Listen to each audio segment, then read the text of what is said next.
Hi guys, and welcome to Solar FPV. My name is Anos, and yeah, I've got a little video here. This is my first one, and I thought about doing a review, but I'm not really gonna bother doing a review on this. Y'all pretty much already know what this is. This is the Mobula7, and I thought I'd do a video about what you can do to kind of hinder breaking your frame on your first flights, like I did. And I've come up with a tiny solution. I'm not sure that this is gonna work, because I haven't been able to test it out on this frame, but I have tested it out on these kind of frames, which are very similar. Basically, my idea is that this plastic is like very brittle out of the box, and it's not been stressed out of the box. So if you hit something, it will break. It won't bend. It won't budge. So I had that problem with frames like this about a year ago. And what I would do when I got one of these frames is I would bend in. I would stress it out beforehand in places where I thought it was going to break. So basically all the open spaces between the ducts, I'll sort of push in a bit. You see what I'm doing here? Yeah? So I'm making some stress points on this. And it does go back to its normal shape, because this kind of plastic does have some memory. And it just makes it used to being stressed in that way, which would be a bump against a tree trunk or something. So I've done that to this, and I haven't actually broken anything since, which is really cool. So I've stressed out all of these ducts here very carefully though, just sort of pushing in very carefully until I get some stress marks. And I don't know if you can see the stress marks. I hope you can. I'll try and see. Yeah. Well, that was one of my solutions, because otherwise you're just gonna have to get some tape or a hot glue gun. And every time you break something, you're going to be taping and gluing and taping and gluing, and yeah, in my opinion, that's really annoying.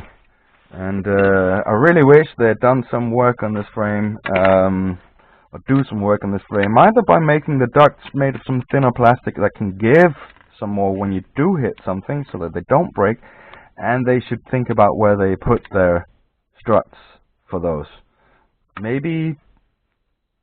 Maybe take some inspiration from this one, which we all know these frames, they last really long, they're very good, they're very light, they're pretty good. So yeah, enough about the frame.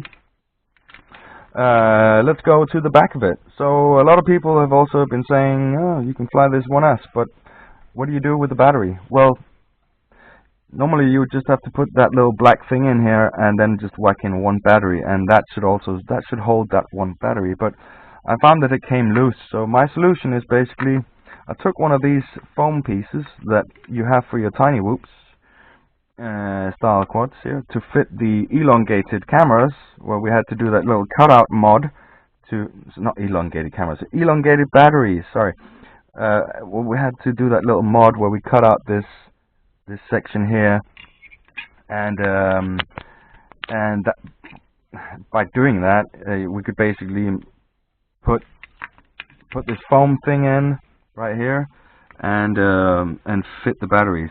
And this actually helps a lot. This makes the battery really snug, so you could fly this 1S. The problem with the basic version is that you don't get a jumper. I don't even know if you get it with the standard version or anything, but you don't get a jumper like this. This is a JST 2.0 jumper that I've made myself. Very easy to make. You get one of these JST 2.0 plugs, which are dead cheap. You can buy them anywhere on the online stores. They fit. That's basically the same as your battery plug. They plug in here. What I did was I just stripped this wire, like both of them, and soldered those together. And that was it.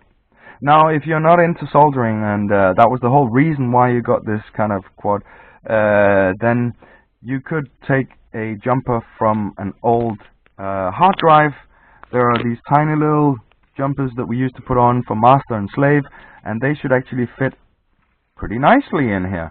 And basically what this allows you to do is it allows you to plug this in right there. And now what's happened? I've joined the blue wire and the black wire together, basically extending the ground wire. So now it's 1S. Very, very simple. So yeah, that's all from me. This is my first video. It's not a review. It's just stuff that you can do to your Mobula7 maybe before you fly it, to not experience all the crazy breaks and stuff like that that a lot of people have been experiencing. Now, I've been stressing this frame out as much as I can to sort of get all these. You get these little stress marks. I don't know if you can see it. I'm gonna try and see if I can actually film that. Let's see if it will focus on the stress marks. Yes, you can just see them there. Can you see those stress marks? It's like vertical lines there. Yeah, it's not broken. Those are just stress marks, which means if it does get hit here, it can actually give, because it's already given. It can give quite a lot. So that might actually be very useful for these type of frames. And I hope somebody will test it out, somebody who's got more than just one frame. And I should probably listen to the community when they said buy an extra frame. But I didn't, because yeah, I didn't think that it was going to break that easily. But it did. It really did. Which is a shame, since it's not really a cheap product when you think about what it actually has got. You know, $80 for something like this, and you get 4 batteries, and you get a crappy charger. And by crappy charger, I mean if you got the basic version, all you get is this. Oh, happy hunky-doody. Now what? Now I have to charge 1 battery up at a time? That's gonna take hours. That's not gonna be a happy flying experience. So yeah, I wish even with the basic version they would have gotten you some decent kind of charger. So I've been using this, which supposedly also charges high voltage, but yeah, it doesn't really. At least not as high as just plugging one in. So I use this one to charge my 4 batteries up, and then afterwards I have to plug them into the single charger thing, just to sort of pump them up to that what I've got, 4.34 I think it will, and they sort of rest at 4.31, so they won't go all the way up to 4.35 as the batteries say that they're can be charged up to. That's kind of bollocks, in my opinion. So yeah, what else have I got to say about this? Oh yeah, I've changed my rates a little bit. Out of the box, this one comes with 70. This is Betaflight. It comes with Betaflight 3.5.0, which is really great because that's the recent one. And but the roll and the pitch rates I found are too slow, and that was the reason why I actually crashed. Because I was expecting it to be at least flipping a little bit faster, so I didn't give it full stick, which just sort of made it go like that, and then I crashed. And that sort of happened twice until I found out that I should probably change my rates. So I've tuned up my rates so that the pitch and roll are at 74 instead of the 70. And I haven't really tested that yet, but that should actually just be enough. That should be enough, I think. So you can try that out. I would strongly advise you that when you fly this the first time, and you're going to be doing rate tests and all this, do it over your bed. Do it somewhere where there's padding everywhere. God, I would even say it would be preferable to do it in an isolation cell in a prison where there's just padding everywhere, because otherwise you're just going to break it. And if you don't, you're just good or lucky. But other than that, you know, it does fly really, really well. It does fly really well on 1S, and it does fly really, really well on 2S. But it's not. Yeah, I don't know. It's definitely not what I expected. Let's just say it that way.